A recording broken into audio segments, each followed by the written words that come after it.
नमस्ते। जब हम धर्म शब्द सुनते हैं तो अक्सर हमारे जहन में क्या आता है? मंदिर, मस्जिद, पूजा पाठ या कुछ नियम कानून। लेकिन क्या हो अगर मैं कहूँ कि इसका असली मतलब इन सब से कहीं ज्यादा गहरा और सच कहूँ तो बहुत सरल है। तो चलिए आज इसी की पड़ताल करते हैं। तो फिर सवाल वही है, धर्म आखिर है क्या? क्या ये सिर्फ कुछ रीति रिवाजों को मानने का नाम है या ये हमारे वजूद का, हमारे होने का कोई बुनियादी हिस्सा है? चलिए सबसे पहले ये देखते हैं कि हम आम तौर पर धर्म को कैसे समझते हैं। और इसमें कोई हैरानी की बात भी नहीं है ना? धर्म का नाम लेते ही हमारे दिमाग में अक्सर यही तस्वीरें आती हैं।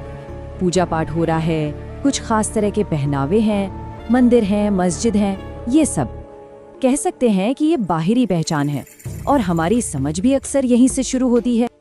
लेकिन यहाँ एक सवाल उठता है, क्या धर्म बस इन्हीं बाहरी प्रतीकों तक ही सीमित है? अगर हम इस सतह से थोड़ा सा नीचे झांक कर देखें ना, तो धर्म का एक बहुत ही गहरा, बहुत ही शक्तिशाली मतलब हमारे सामने आता है। देखिए, संस्कृत में एक बहुत ही खूबसूरत उक्ति है, धार्यति इति धर्मः। इसका मतलब जानते हैं क्या है? बहुत सीधा और सरल है। धर्म वो है जिसे धारण किया जाना चाहिए, मतलब वो गुण, वो सिद्धांत जो हमें एक बेहतर इंसान बनाते हैं। ये कोई बाहर से ओढ़ने वाली चीज नहीं है, बल्कि हमारे अंदर की बात है। तो जरा सोचिए, अगर धर्म हमारे अंदर धारण करने वाले गुण हैं, तो फिर इसका असली काम हमें बांटना कैसे हो सकता है? नहीं हो सकता। इसका तो मकसद ही हमें जोड़ना है। हमें ये याद दिलाना है कि भले ही हमारे रास्ते अलग अलग दिखते हो, पर हम सब एक ही बनाने वाले की संतान हैं। अच्छा, तो अगर धर्म हमारे अंदर के गुणों का नाम है, तो फिर ये गुण दिखेंगे कहाँ? कैसे पता चलेगा? जवाब है हमारे कर्मों में। क्योंकि दोस्तों, सच्ची भक्ति सिर्फ प्रार्थनाओं में नहीं, बल्कि सेवा में नजर आती है। जीव सेवा ही शिव सेवा है। स्वामी विवेकानंद का ये एक वाक्य, बस ये एक वाक्य ही सब कुछ कह देता है। मतलब अगर आपको भगवान की सेवा करनी है, तो उनके बनाए हुए जीवों की सेवा कीजिए। इससे बड़ी कोई पूजा, कोई इबादत हो ही नहीं सकती।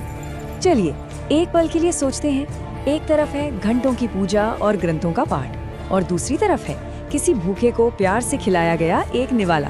अगर हमारे कर्मों में, हमारे कामों में दया ही नहीं है, तो क्या हमारी प्रार्थनाओं में कोई वजन रह जाता है?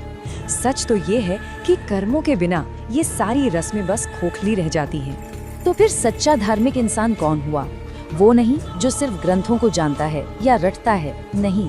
सच्चा धार्मिक वो है जो करुणा को जीता है, जिसके दिल में दूसरों के लिए दया है, माफ करने का जज्बा है। क्योंकि असली धर्म वो किताबों में नहीं, इंसान के दिल में बसता है। और पता है सबसे खूबसूरत बात क्या है? ये जो करुणा और सेवा का संदेश है ना, ये किसी एक धर्म की जागीर नहीं है।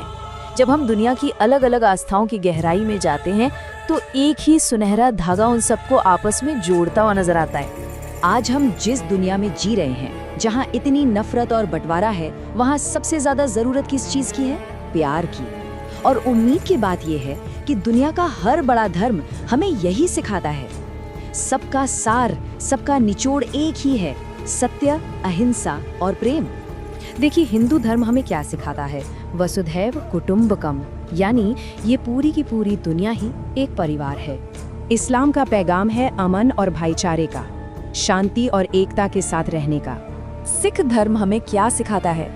मानस की जात सबे एके पहचानबो, मतलब पूरी मानव जाति को एक ही समझो, उनमें कोई भेद नहीं है। और ईसाई धर्म की सबसे बड़ी सीखों में से एक है, अपने पड़ोसी से अपने जैसा ही प्यार करो। आप देख रहे हैं, नाम अलग हैं, शब्द अलग हैं, पर संदेश एक ही है, मानवता और प्रेम। तो ठीक है, ये तो समझ आ गया कि सभी रास्ते एक ही मंजिल की ओर जाते हैं। पर सवाल ये है कि हम उस रास्ते पर चले कैसे? हम अपने कर्मों से, अपने कामों से सच्चे धार्मिक कैसे बने? और इसका रास्ता ना कोई बहुत मुश्किल या पेचीदा नहीं है, बहुत सीधा है।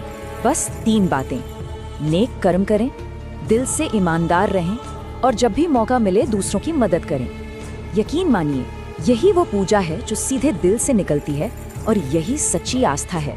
तो चलिए हम सब मिलकर एक ऐसे समाज को बनाने की कोशिश करें जहां धर्म जोड़ने का काम करे, तोड़ने का नहीं। एक ऐसा समाज जिसकी बुनियाद नफरत पर नहीं, बल्कि प्यार और एकता पर टिकी हो। शायद आज की हमारी सारी बातों का निचोड़ इन खूबसूरत लाइनों में छुपा है। मजहब नहीं सिखाता आपस में बैर रखना। हिंदी है हम, वतन है हिंदुस्तान हमारा। याद रखिए, मानवता से बड़ा कोई धर्म नहीं है।